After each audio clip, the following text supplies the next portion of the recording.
नमस्कार साथियों, मैं अनीता श्रीवास्तव आपका हार्दिक अभिनंदन करती हूँ। श्रीमद् वाल्मीकि रामायण में आज का प्रसंग है रावण और उसके सभासदों का सभा भवन में एकत्र होना।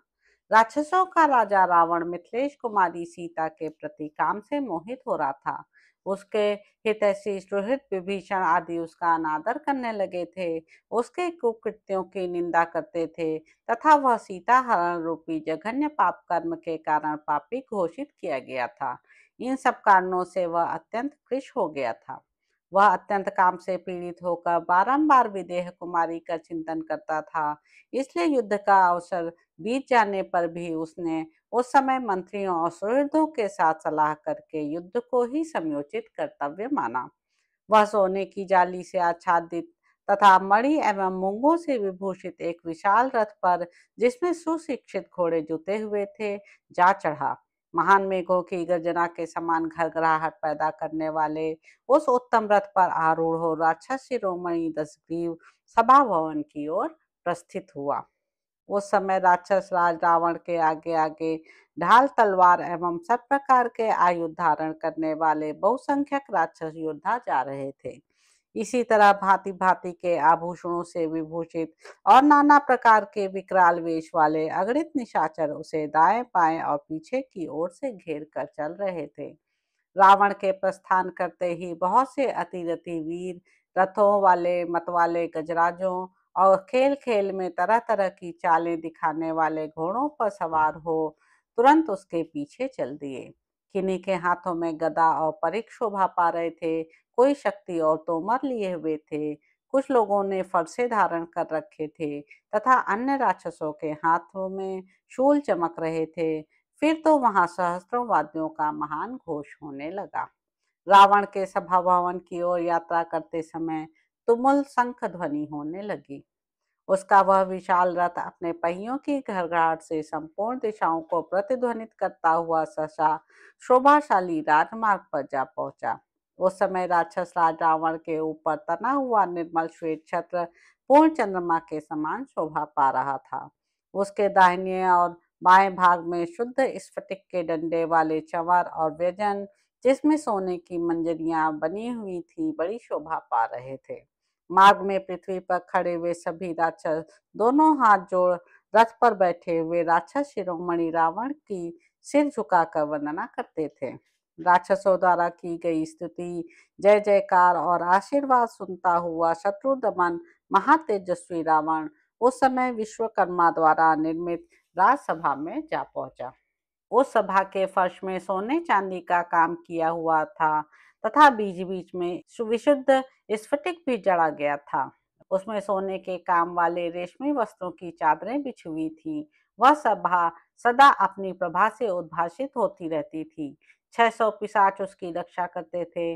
विश्वकर्मा ने उसे बहुत ही सुंदर बनाया था। अपने शरीर से सुशोभित होने वाले महातेजस्वी रावण ने उस सभा में प्रवेश किया। उस सभा भवन में वैदूर्य मणि का बना हुआ एक विशाल और उत्तम सिंहासन था, जिस पर अत्यंत मुलायम चमड़े वाले प्रियक नामक मृग का चर्म बिछा था और उस पर मसनद भी रखा हुआ था। रावण उसी पर बैठ गया। फिर उसने अपने शीघ्रगामी दूतों को आज्ञा दी, तुम लोग शीघ्र ही यहाँ बैठने वाले सुविख्यात राक्षसों को मेरे पास बुला ले आओ, क्योंकि शत्रुओं के साथ करने योग्य महान कार्य मुझ पर आ पड़ा है। इस बात को मैं अच्छी तरह समझ रहा हूँ। रावण का यह आदेश सुनकर वे राक्षस लंका में सब ओर चक्कर लगाने लगे। वे एक एक घर, विहार स्थान, शयनागार और उद्यान में जा जाकर बड़ी निर्भयता से उन सब राक्षसों को राजसभा में चलने के लिए प्रेरित करने लगे। तब उन राक्षसों में से कोई रथ पर चढ़कर चले, कोई मतवाले हाथियों पर और कोई मजबूत घोड़ों पर सवार होकर अपने अपने स्थान से प्रस्थित हुए। बहुत से राक्षस पैदल ही चल दिए। उस समय दौड़ते हुए रथों, हाथियों और घोड़ों से व्याप्त हुई वह पूरी बहुसंख्यक गरुड़ों से आच्छादित हुए आकाश की भांति शोभा पा रही थी। गंतव्य स्थान तक पहुंचकर अपने अपने वाहनों और नाना प्रकार की सवारियों को बाहर ही रखकर वे सभासद पैदल ही उस सभा भवन में प्रविष्ट हुए, मानो बहुत से सिंह किसी पर्वत की कंदरा में घुस रहे हों। वहां पहुंचकर उन सब ने राजा के पांव पकड़े तथा राजा ने भी उनका सत्कार किया।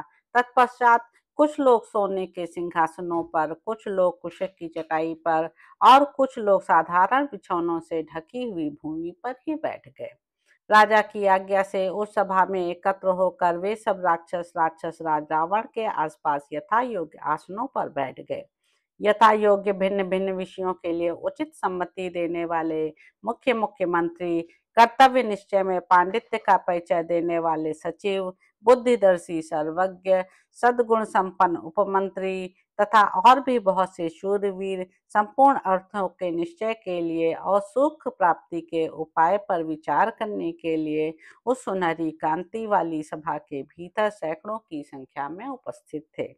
तत्पश्चात यशस्वी महात्मा विभीषण भी एक सुवर्ण जटित सुंदर अश्वों से युक्त विशाल श्रेष्ठ और शुभकारक रथ पर आरूढ़ हो अपने बड़े भाई की सभा में जा पहुंचे। छोटे भाई विभीषण ने पहले अपना नाम बताया, फिर बड़े भाई के चरणों में मस्तक झुकाया। इस तरह शुक और प्रहस्त ने भी किया। तब रावण ने उन सबको यथायोग पृथक पृथक आसन दिए। सुवर्ण एवं नाना प्रकार की मणियों के आभूषणों से विभूषित उस सुंदर वस्त्रधारी राक्षसों की उस सभा में सब और बहुमूल्य अगरु चंदन और पुष्पहारों की सुगंध छा रही थी। उस समय उस सभा का कोई भी सदस्य असत्य नहीं बोलता था। वे सभी सभासद न तो चिल्लाते थे और न जोर जोर से बातें ही करते थे। वे सबके सब सफल मनोरथ एवं भयंकर पराक्रमी थे और सभी अपने स्वामी रावण के मुंह की ओर देख रहे थे। उस सभा में शस्त्रधारी महाबली मनस्वी वीरों का समागम होने पर उनके बीच में बैठा हुआ मनस्वी रावण अपनी प्रभा से उसी प्रकार उद्भासित हो रहा था जैसे वसुओं के बीच में वज्रधारी इंद्र दे दीप्यमान होते हैं। तो इस प्रकार साथियों, युद्ध कांड में निहित 11वां सर्ग यहाँ पर समाप्त होता है।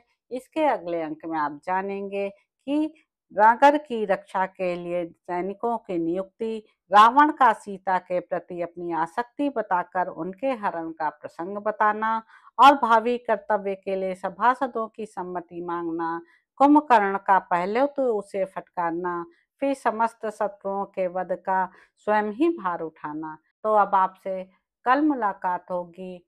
मेरे YouTube चैनल संवाद विद अनीता को लाइक करें, शेयर करें, सब्सक्राइब करें। धन्यवाद साथियों।